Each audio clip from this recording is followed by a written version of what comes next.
If you've ever watched any of my reels, or if you were in any of my programs in the past, you'll know that I'm always talking about relationships and how it's so important to serve your clients and not try to sell to your clients. But I think we need to go dig a little bit deeper into that, because yes, relationships are important, but you have to have boundaries.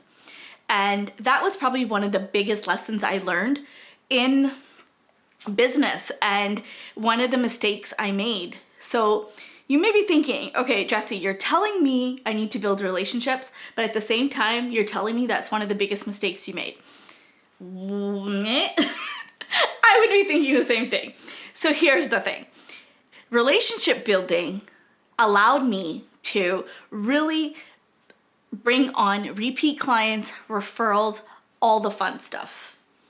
But where I screwed up was not having boundaries and getting personally invested. Now, if you're sitting there going, I don't do that, then hey, this video is not for you, but that's okay. But if you're sitting there thinking, oh, I do tend to have a hard time saying no, I do tend to give in to people easily, then maybe you should continue watching. So I remember when I first started, and even, who am I kidding? Really up until the last days of running my decor business, I always wanted to make people happy. I wanted them to feel celebrated, and I wanted them to truly just love that I was a part of their wedding.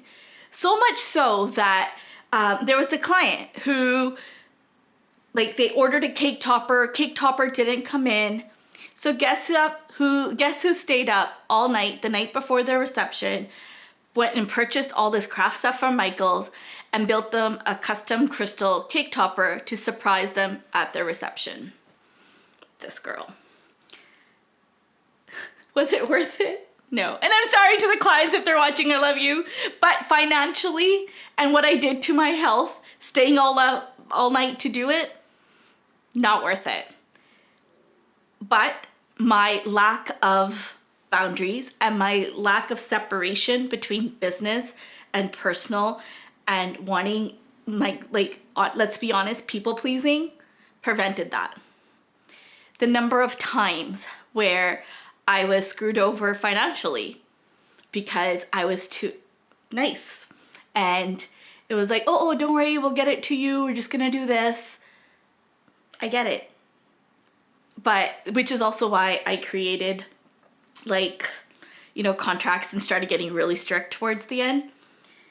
But I think the one that hurt me the most was, so as I decided it was time to shut my business down, because I was not in a place to serve clients anymore.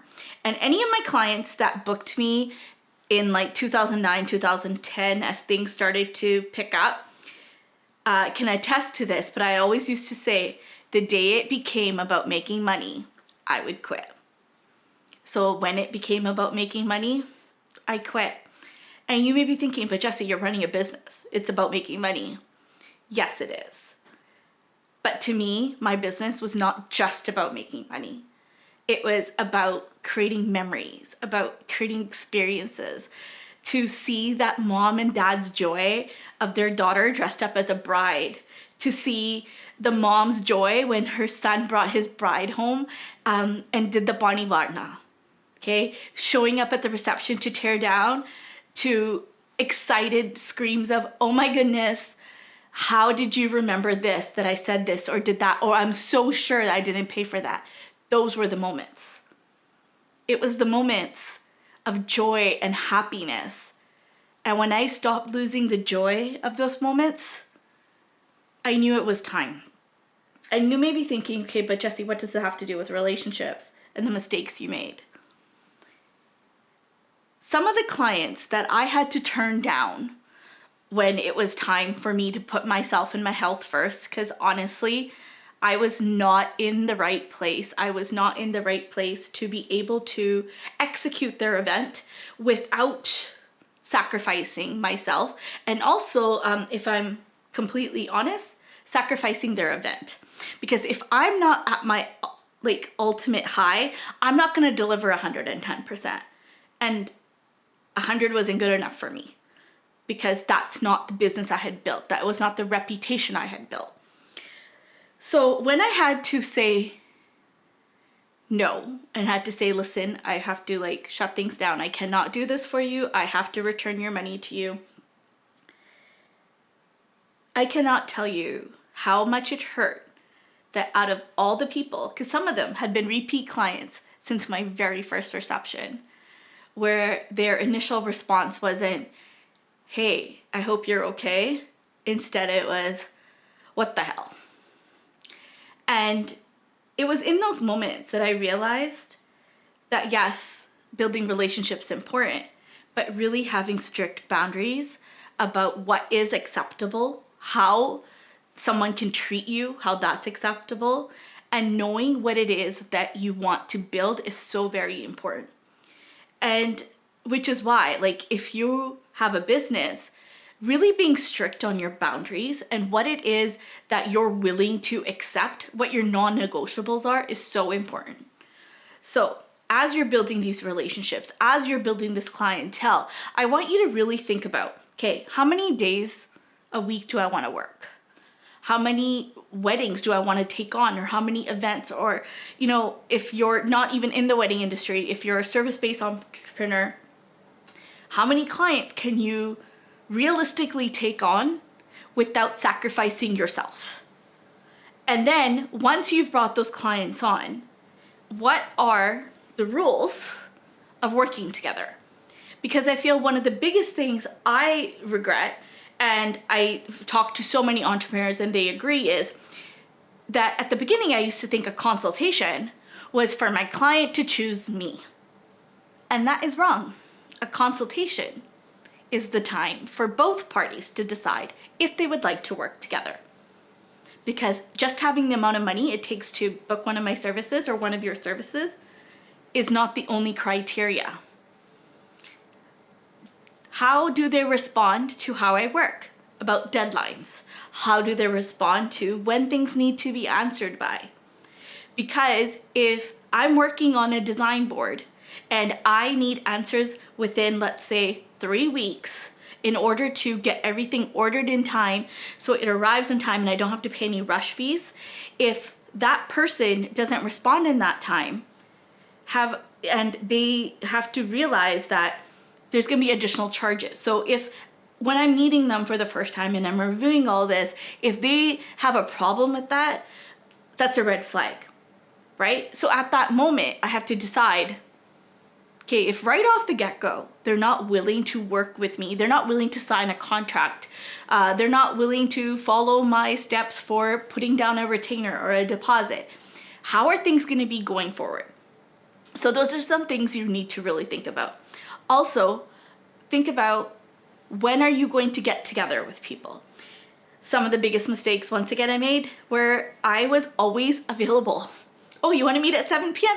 No problem. Oh, you can only Zoom at 9 or take a phone call at 9 p.m.? No problem. Oh, you want to meet me Sunday at the job I'm at? No problem. But there comes a time where you literally have nothing left to give.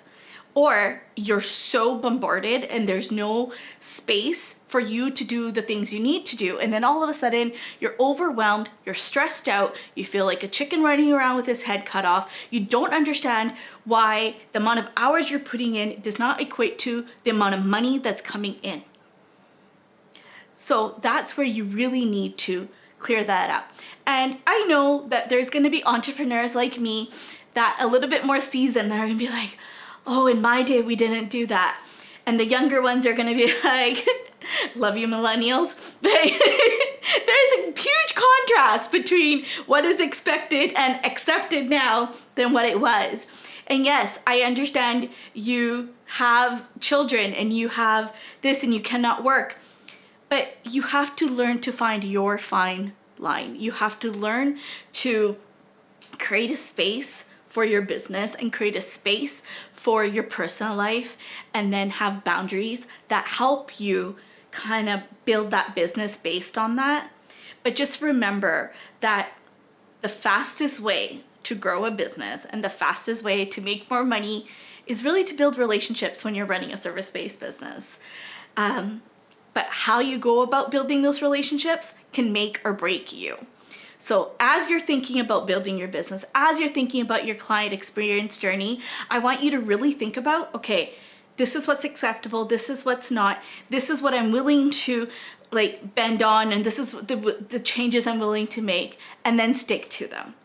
Now, if you are thinking about your client experience journey and not really sure how to build it, what steps to take, then in the description below, you'll find a link to my very short mini course. It's called Passion to Profit, and it walks you through your client experience journey and how you can systemize and streamline it so that you are able to create a business that kind of starts taking care of itself, so that everything is built out and your clients know what to expect going forward, because a confused client is a bad client.